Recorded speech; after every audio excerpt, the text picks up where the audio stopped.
नमस्कार दोस्तों, मेरा नाम है चैनल माता जी। नमस्ते। आज हम रिएक्ट करने वाले हैं खान सर के वीडियो के ऊपर। इसका टाइटल रहने वाला है सुभाष चंद्र बोस की ये बातें किसी को नहीं पता होगी, हर भारतीय को पता होनी चाहिए ये बातें। तो भाई सुभाष चंद्र बोस जी, इसको सब लोग जानते हैं कि हाँ भाई आज़ाद हिंद की फौज। तो वही देखेंगे यहाँ पे जो सुभाष चंद्र बोस जी जो है, जिनको लेजेंड माना जाता है, जिनको मतलब एज अ फ्रीडम फाइटर सबसे बड़े जिनको कहा जाता है, उनकी कहानी क्या थी और क्या बातें थी उनकी, जो है सबको पता होनी चाहिए, जो कि हमें नहीं पता है। बाकी खान से समझाएंगे अपने अंदाज में, तो काफी मजा आता है देखने वीडियो इनकी। तो देखते हैं किस तरह वीडियो देखिए, तो बिना देरी करते हैं वीडियो। जर्मनी में इन्होंने कहा कि सुभाष चंद्र बोस ने कि हमें हिटलर से मिलना है। सुभाष बाबू के बयान से वहां के सैनिक बहुत प्रभावित हुए। हिटलर देख के बड़ा प्रभावित हुआ, लेकिन हिटलर ने कहा कि सुभाष बाबू,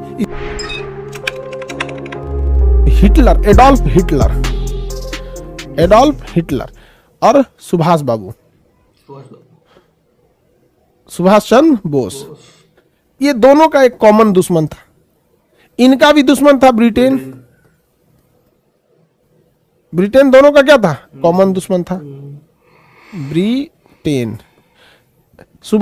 ये भी ब्रिटेन को मार रहे थे, ये भी ब्रिटेन से लड़ना चाह रहे थे। तो दोनों के बीच में एक वैचारिक संबंध बन गया यहाँ पर हिटलर के प्रति। अब बात ये आती है कि जर्मनी हिटलर के पास गए क्यों थे, क्या करने के लिए हिटलर के पास चले गए थे? तो हुआ क्या था, द्वितीय विश्व युद्ध जैसे शुरू हुआ था, तो कुछ याद कीजिए आप लोग। द्वितीय विश्व युद्ध जब चालू हुआ था तो कुछ याद है? अरे भैया, विश्व का नक्शा चाहिए हमको। Where is world map? There is world map. इसको काट देते, इसको काट देते हैं, जापान को रहने देते। ये रहा। चलिए सुभाष बाबू को देखते हैं। यहां देखिए बाबू, ऐसे इतना में समझिए, ये भारत है, ठीक है। सुभाष बाबू को कलकत्ता में गिरफ्तार किया गया। पठान का शकल बना के कहां भाग गए? जर्मनी चले गए, ठीक है। कहां चले गए? जर्मनी में इन्होंने कहा कि सुभाष चंद्र बोस ने कि हमें हिटलर से मिलना है, हम भारत से आए हैं, ब्रिटेन हमको खोज रहा है। हिटलर के स्टाफ सब ने कहा ठीक है, बैठिए बैठिए। आके एक आदमी हाथ मिलाया, हेलो सुभाष बाबू, I am Hitler. Subhash Chandra Bose ने कुछ रिस्पॉन्स ही नहीं किया, कहा ठीक है बैठो बैठो, यहाँ हिटलर है आप।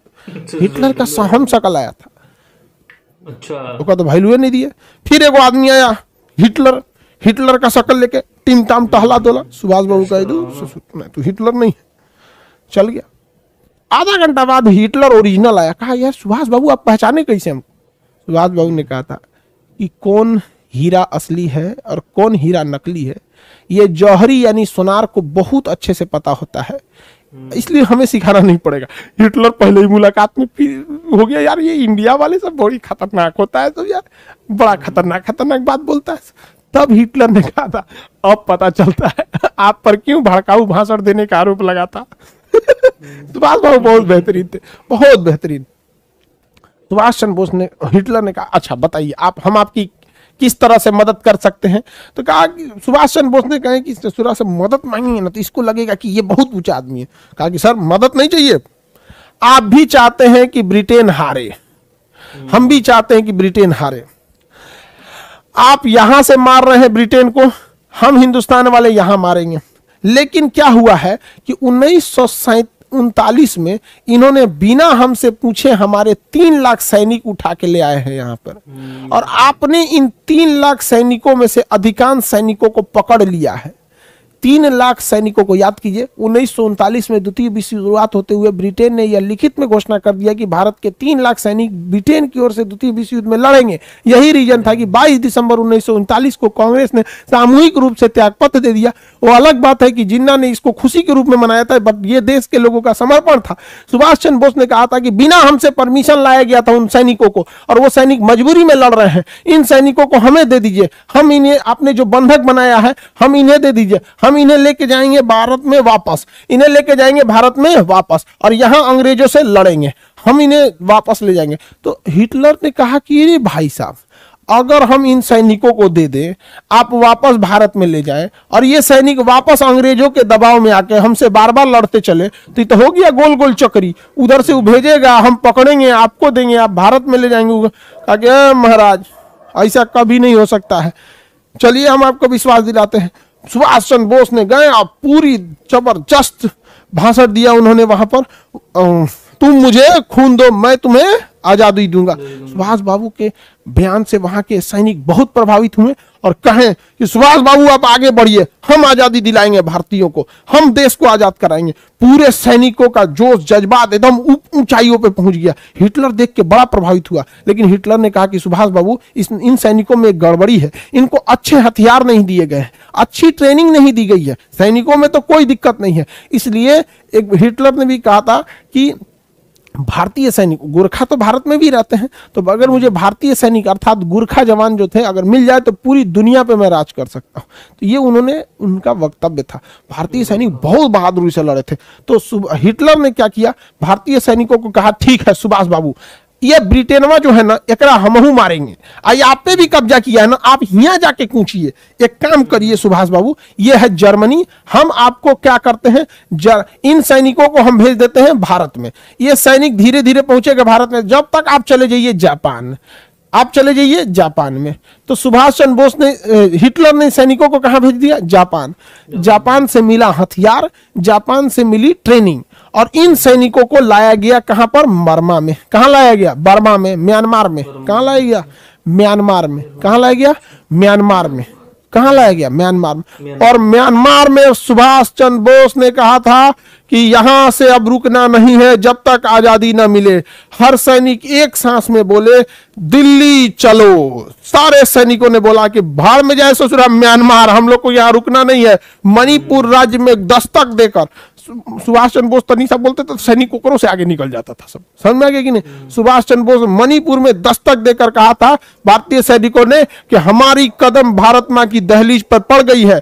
मणिपुर के इस राज्य से हम यह घोषणा करते हैं कि जब तक हमारा कारवां चलता रहेगा, दिल्ली जब तक ना पहुंच जाए, हमारा कारवां नहीं रुकेगा। दिल्ली चलो। सुभाष चंद्र बोस ने क्या नारा दिया था, दिल्ली चलो। और उन्होंने ही कहा था कि भाई मुझे पूरे देश का साथ चाहिए, इसके लिए राष्ट्रपिता महात्मा गांधी से सहयोग की उम्मीद है। सोचिए, सुभाष चंद्र बोस ने महात्मा गांधी को राष्ट्रपिता कहा था। सुभाष चंद्र बोस ने। आज तक भाई कसम से पता नहीं था कि भाई हमारे को बिल्कुल पता नहीं था ना, मतलब हिटलर से मिल रखे हैं। बताओ, अपने सैनिक छुड़वा के लेकर गए 3 लाख, कितनी बड़ी बात है। इनको जबरदस्ती यहाँ से पकड़ पकड़ लेके थे। वाकई में उस टाइम ब्रिटिशर्स ऐसे ही करते थे भाई, पकड़ पकड़ के ले आते थे, अपना काम करवाते थे, और उनको उन्होंने पकड़ के मतलब कैद कर दिया, तो छोड़ दिया उन सैनिकों को, छोड़ भी दिया। वो तो सुभाष चंद्र जी की बोली ने, बाकी उनके मोटिवेशन ने थोड़ा दिखा दिया ऐसा कि यहाँ वाकई में बंदे करने वाले। वो तो 3 बार उन्होंने, हिटलर ने स्टार्टिंग में कोशिश करी कि यहाँ पे इसको ना क्या बोलते हैं, वो कर देखता हूँ, झाके देखता हूँ, उसको बताओ ना, उसने पहचानने से मना कर दिया। कहते भाई आप तो हो ही नहीं हिटलर, तू बोला ससुर ससुर, मतलब ऐसे ही बोल रहे हो।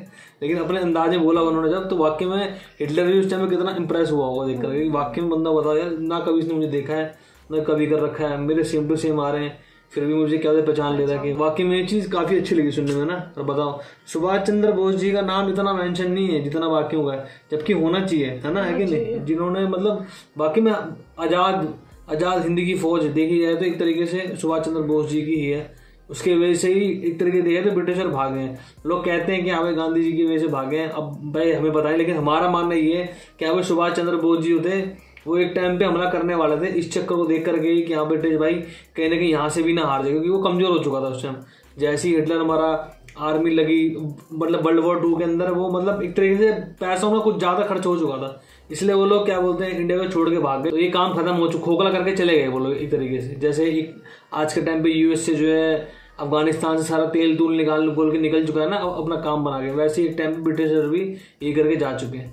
और कहीं ना कहीं जिस तरीके से अफगानिस्तान में यूएसए को तालिबान ने भगाया, उसी तरीके से हमारे हिसाब से तो सुभाष चंद्र बोस जी ने ही ब्रिटिशर्स को भगाया। समझ चुके थे कि 3 लाख की फौज आ रही है, वही फुल हथियारों के साथ, और तुम्हारा कुछ है नहीं। सही में बहुत लोग कम जानते हैं इन चीज़ों को, जो उन्होंने क्या करा था। अब देखो हिंदुस्तान के इतने 3 लाख फौजियों को उन्होंने वहां से रिहा करवाया, जर्मनी से। वो भी हिटलर के हाथों, हिटलर कितनों को मरवा रखा, अपनों को उसने, हिटलर ने तो अपने ही फौज मरवा दिए थे सारे, मरवा दिए सारे अपने। वही तो हमारे फौज को लेके आए, और वो भी फुल ट्रेनिंग भी दिया, उसने दिलवाया, हिटलर ने दिलवाया। कहाँ, जापान में हथियार भी दिया। ये सब किसने करवाया, सुभाष चंद्र बोस जी ने करवाया। तभी नेता ऐसे ही नहीं कहा जाता, वो थे नेता। नेता तो हर कोई नेता नहीं होता। सही बात है। एक टोपी लगा लेने से जरूरी पद पे बैठ जाने से कोई नेता नहीं होता। नेता अपने कर्मों से होता है। अहिंसा के मार्ग पे चलते हो तो आप ही सबसे बड़े होगे भाई। कई कभार अपने देश के लिए, अपने लोगों के लिए लड़ना ही पड़ता है। इतना कुछ ब्रिटिशर ने करा, इतना खूनम खच्चर जलियांवाला बाग, दुनिया भर की चीजें करी, उसके बाद भी अगर आप ये सोच चल रहे हो कि ये लोग अहिंसा से भागे हैं तो भाई फिर गलत, अलग ही सोच है। ऐसी सोच भी नहीं रखना चाहिए। ये तो देश के अहिंसा से कभी नहीं हो सकता भाई। अहिंसा एक टाइम तक चलती है, जब तक सामने वाला, जब तक वो मान जाए। तो सामने वाला 2 साल से नहीं मान रहा तो किस बात की अहिंसा? वो आपको मारे जा रहा है, आप अहिंसा अपनाओ तो कहाँ तक की मतलब बुद्धिमानी है? ये कोई अच्छी बात नहीं है। अगर वाकई में अहिंसा से अगर देश चलता तो पागल है इंडिया, जो आज के टाइम पे वर्ल्ड की 4th नंबर पे आर्मी बना के बैठे हुए। इतना $75 बिलियन खर्च करते हैं साल का। अहिंसा नहीं अपनाते तो शायद इतने साल हम गुलाम भी नहीं रहते, है ना? वाकई में होता है कि भाई समय आने पर ये नहीं है कि तुम पहले हमला कर दो, लेकिन जब कोई तुमको कैसे प्रताड़ित कर रहा है तो तुम्हारा भी व्यक्तित्व तो बनता है ये चीज कि हाँ तुम उसका जवाब दो। तो ये चीज होना चाहिए। मैं ये नहीं कह रहा कि यहाँ किसी को मार दो करके, ये चीज कभी नहीं होनी चाहिए। अपना डिफेंस करना आना चाहिए इंसान को। ये लगा पीछे लगी देने में तो सब्सक्राइब करें, वीडियो को लाइक करें, शेयर कमेंट करें। तो आज नहीं, जय श्री राम।